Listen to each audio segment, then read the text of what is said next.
Welcome to The Spotlight, the podcast where veterans and military spouses connect and share how their military experience has transformed their lives and their businesses. Here's your host, Bob Louthen. Hey, this is your host, Bob Louthen, founder of the VeteranCrowd Network, the network that brings veterans and veteran-led businesses together with each other and the resources they need to prosper. And you are tuning into The Spotlight.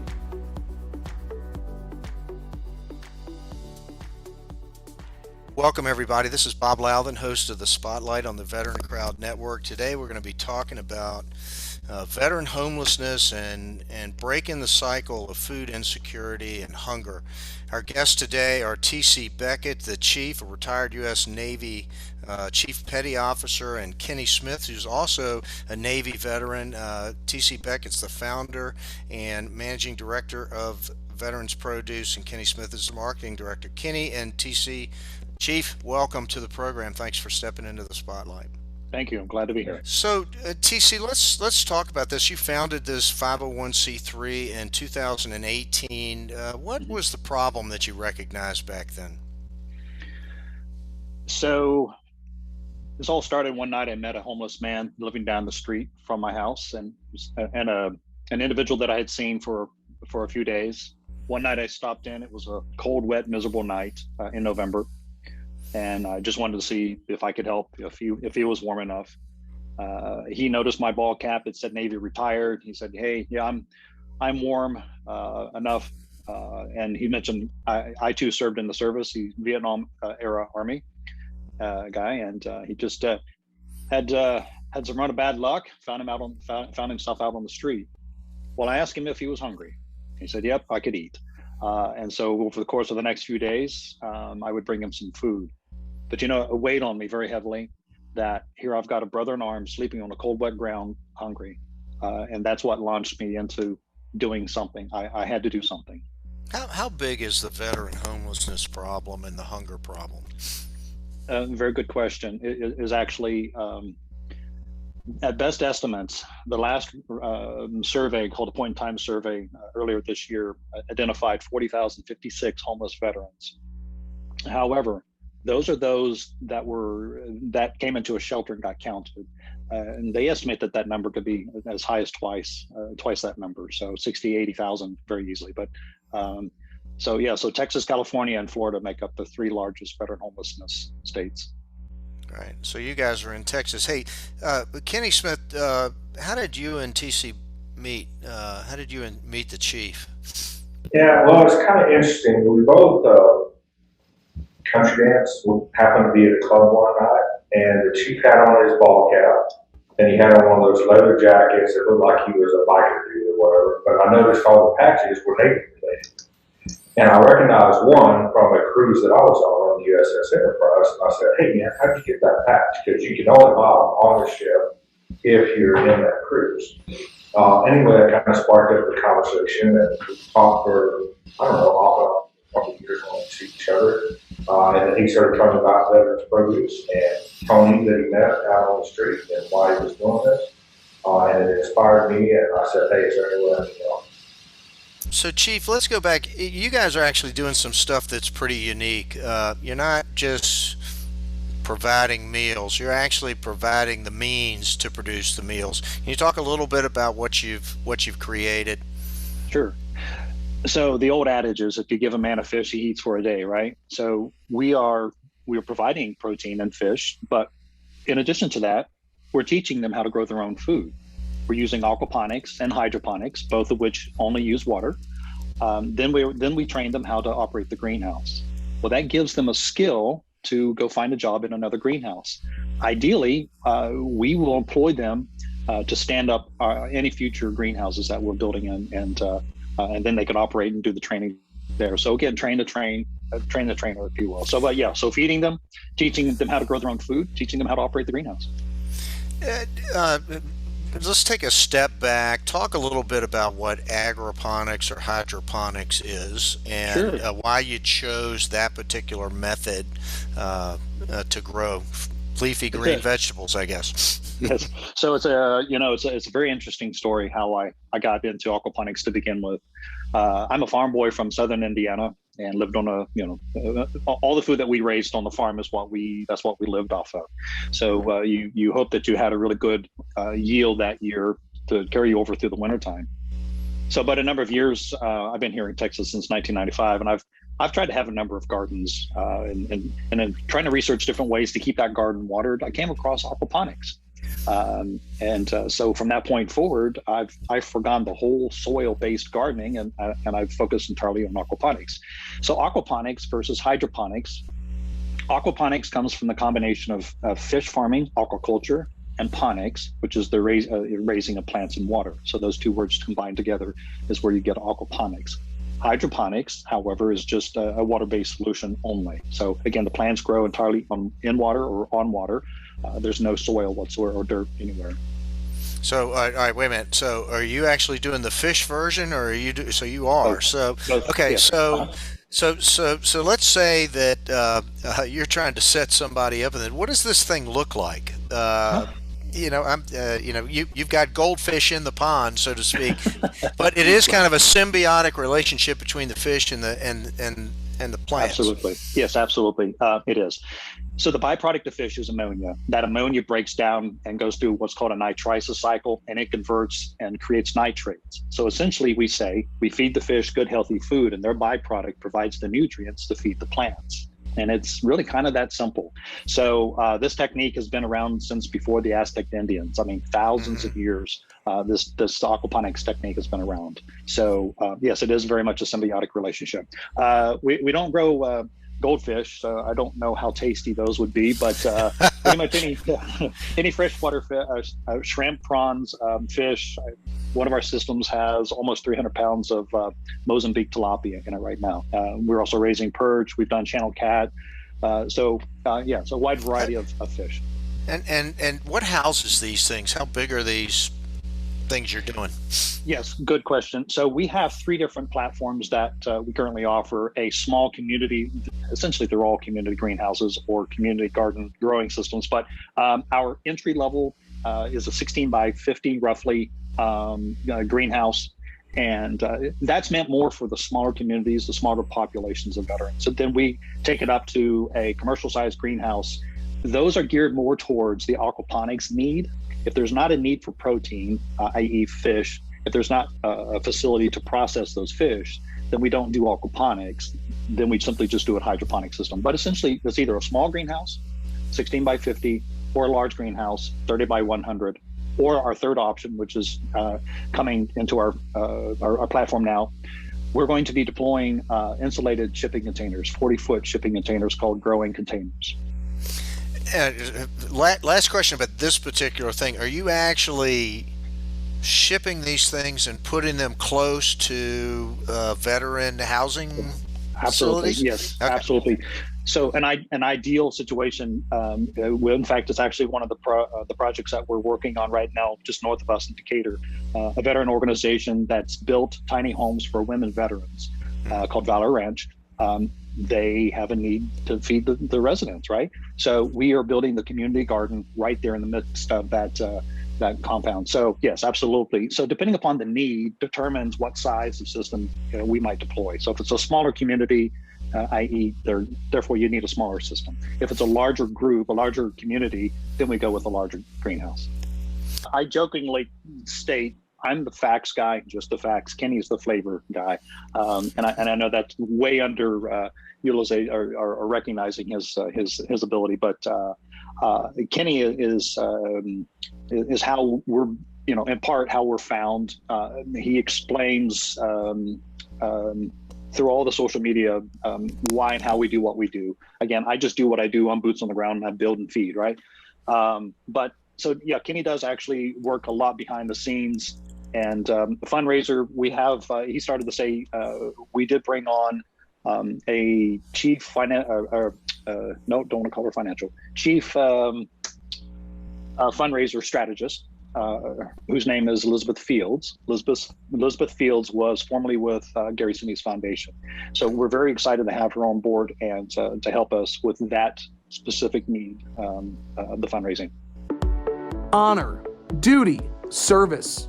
At the Veteran Crowd Network, we're focused on our next mission, bringing veterans, veteran-operated businesses, and veteran service organizations together with each other and the resources they need to prosper. That's why we are launching the Veteran Crowd Rewards Program, exclusively for our individual and corporate members. Now you can save on travel, restaurants, goods, and services from brands you trust online and at over 900,000 locations nationwide. Find out more today at VeteranCrowdNetwork.com.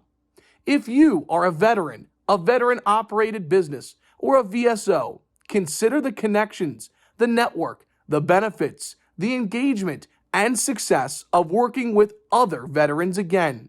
The Veteran Crowd Network, you paid a lot of dues to join this club.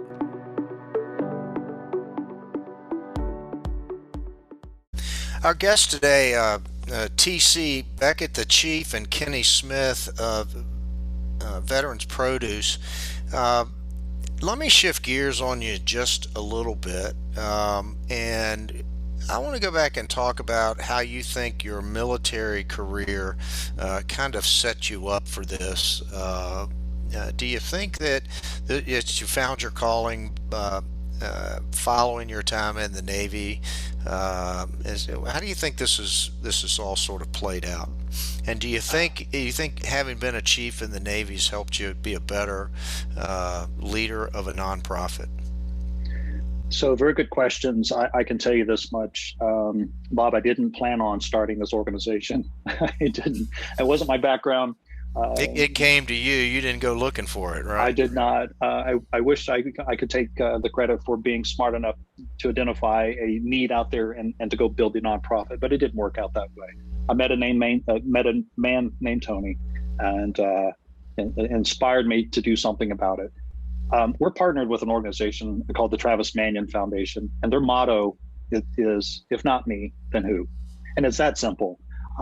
My job in the Navy was, as a chief petty officer, was to take care of those in my command, to help mentor them, to teach them, to strengthen them. So if anything, that tenacity of being a chief is perhaps what has helped us get to this point of seeing it through, right? So if I were to give any credit from the military experience, it would have to be that. Because my job in the service was the intelligence side of the business, and had nothing to do with raising food and feeding people, but still. I never thought you'd be a fish farmer. No, sir. It's not the right terminology for an aquaponic, and we're going to call you Aquaman. I don't know. I better work out a little bit more for that role. How far and wide are you reaching right now, Chief? I mean, how many deployments have you got in place, and what does sort of the next 6 to 12 months look like? Yes, thank you. So we started out in Louisville with that small community garden I was telling you about, that 48-foot greenhouse. Originally, actually, that started out as a 12 by 20. We expanded. We outgrew it very, very quickly. The need for food is outpacing our ability to build greenhouses. But yeah, that's where we started. So these are actually physical as opposed to kind of modular, right? Greenhouses. Well, so the modulars where we head. That's where we're heading with the insulated shipping containers. But no, these are a physical greenhouse, not permanent per se, but nonetheless they are greenhouses. So we started out in Louisville. We're presently building up in Decatur, so that's the second site. I'm expanding big time in Keller. That's a 25 by 80 hardened greenhouse. Plus, this is also where we're going to start building those insulated growing containers. So we have a number of projects in Texas. I think if I looking at my whiteboard behind me, I think we're pushing 11 or 12 projects. And so there's a lot of opportunity. As I mentioned earlier, Texas is the second largest homeless veteran state. But we hope to get it across the nation and eradicate this problem as best as we can. Aquaponics technology, is there a technology provider? And secondly, I'm assuming that you use artificial light and grow 24 hours a day, right? So in the nurseries, yes, we actually use LED lights, and they're on a 12 to 14-hour cycle for the seedlings to grow. However, no, the greenhouses it's a polyplastic covering, and the sunlight does all the work for us. So however many hours, 4 or 5 hours that we get of direct sunlight is what we use on the greenhouses. Now, the growing container, the garden container, the shipping containers, that will all be LED lights. That's all right. That's a lot of the commercial growers that engage in hydroponics or whatever keep the lights on, so to speak, and it shortens the life cycle and they can produce more. You're not doing that then. Is there a reason for that? So yes, you can actually push the plants. It depends upon if you're trying to increase the harvest cycle. You can push those plants to grow faster. The techniques of aquaponics already grow out about 30% faster as it is because the constant supply of nutrients. But yeah, you could dial that up. And yes, you can, and I'm using the word push, but you can push that plant to grow faster. However, on the other side of that, though, means you have to make sure you're dialing in the nutrients and monitoring continuously. You ask about technology. We've developed our own proprietary probe and monitoring system that is tailored to my environment. One of which is our Louisville greenhouse runs entirely on solar. There's no electricity. So if there are variables that aren't quite up to where they need to be, I need to know that before things start shutting down. So we have a monitoring system that tells us that. Last kind of technical farming question. How much produce does one of these things generate in the course of a month or a year, however you measure it? Weekly, actually, we measure weekly. So we're harvesting. Well, let me answer it this way. Aquaponics and hydroponics can grow 8 to 10 times more food per square foot. So let me give you an example. A head of lettuce in California, I think you can yield about 3 heads per season. Aquaponically, I can yield 33 plus. So 8 to 10 times more food per square foot. That's just one horizontal row. The differentiation of that is in these garden containers, there's 5 levels, 5 shelves, 5 rows of this food. So therefore, it's 5 times more food per square foot. So I always like to throw out this interesting statistic. It uses less water too, right? It does. As a matter of fact, even though you're hydroponic, you're recycling the water. It's circulating. Absolutely. It uses up to 90% less water. So 90% less water, 30% faster because the nutrients are faster. As we talked earlier, and 8 to 10 times more food. And one of the other facts that often gets overlooked, the nutritional value. Now we harvest these plants with roots on. They are technically still a living plant, right? So they'll stay living for quite some time. They're a lot healthier. University of UC Davis in California put out a statistic that 55% of the nutrients are lost within the first week of harvest. Well, in aquaponics and hydroponics, we don't have that issue. Hey, Kenny, so you're the marketing guy on all of this. Tell me a little bit about your role and what task you've assumed as the director of marketing for the organization. So I have the primary responsibility for our image, all of our online stuff, social media, email marketing, all that sort of stuff, communicating with the potential donors, volunteers, so on and so forth. Are you also seeking opportunities with organizations to provide the aquaponics units to places like we've spoken about the what did you call it, Valor? I'm sorry, Valor Ranch. Yeah, Valor Ranch. Is that part of the marketing as well, Kenny? Yeah, so I work with those partners. I make sure that we exchange information. We link back to them. They link to us. Anything that they post, we try to make sure that we cross-post donors. What kind of patrons are you seeking? These are both corporate and individuals, I assume? Well, we've been primarily off of the donated dollar, like most nonprofits. We have these different projects the chiefs talked about. Obviously, corporate sponsorship's a big thing, especially coming to the end of the year. They have dollars left over that they're wanting to donate, get the tax break, those sort of stuff. Chief, how do people get in touch with you, and how do you want what kind of social media outreach have you and Kenny worked up? Oh, sure. So just do a search for Veterans Produce. We're pretty much on all major social media platforms: Facebook, LinkedIn, Twitter, Instagram, YouTube. And so I would just say start there. Go to veteransproduce.org. And as Kenny was talking about earlier, the three ways that we ask people to help are share the word. This podcast is just an example of that. Right. But if you like and hear what you're hearing, share the word. Follow us.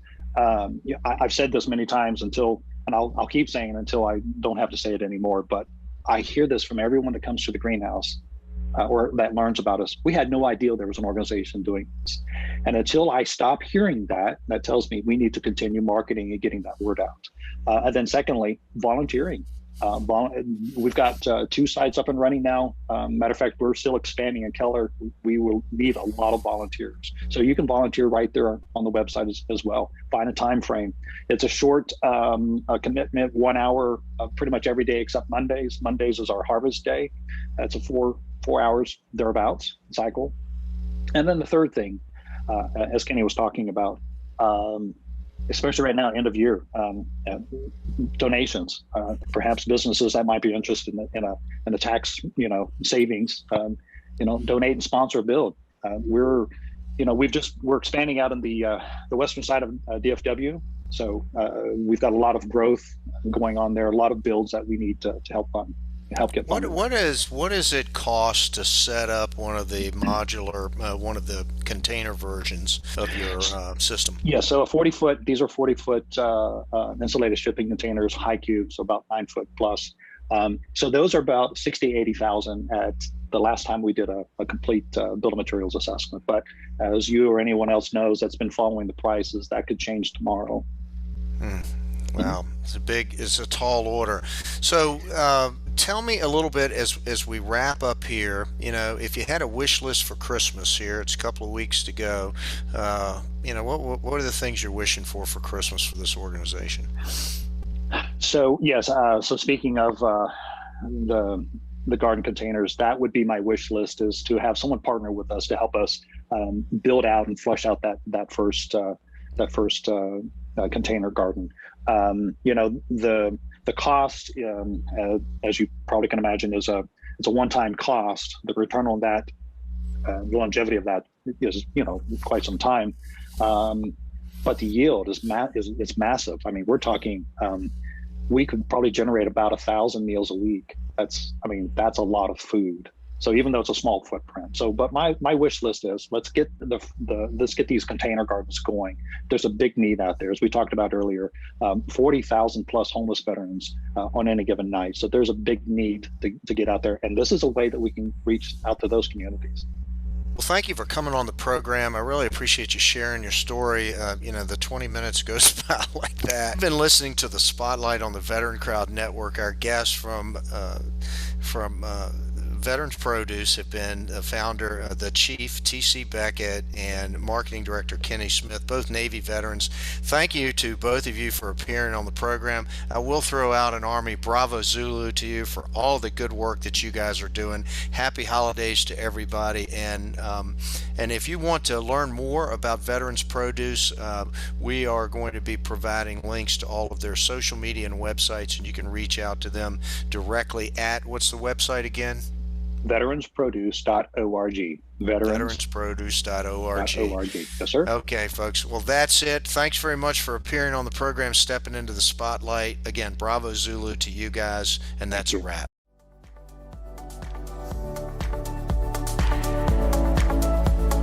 Thank you for listening to Spotlight by VeteranCrowd. We hope you enjoyed today's episode. For more information and uploads, please visit our website at VeteranCrowdNetwork.com. We'll see you next time.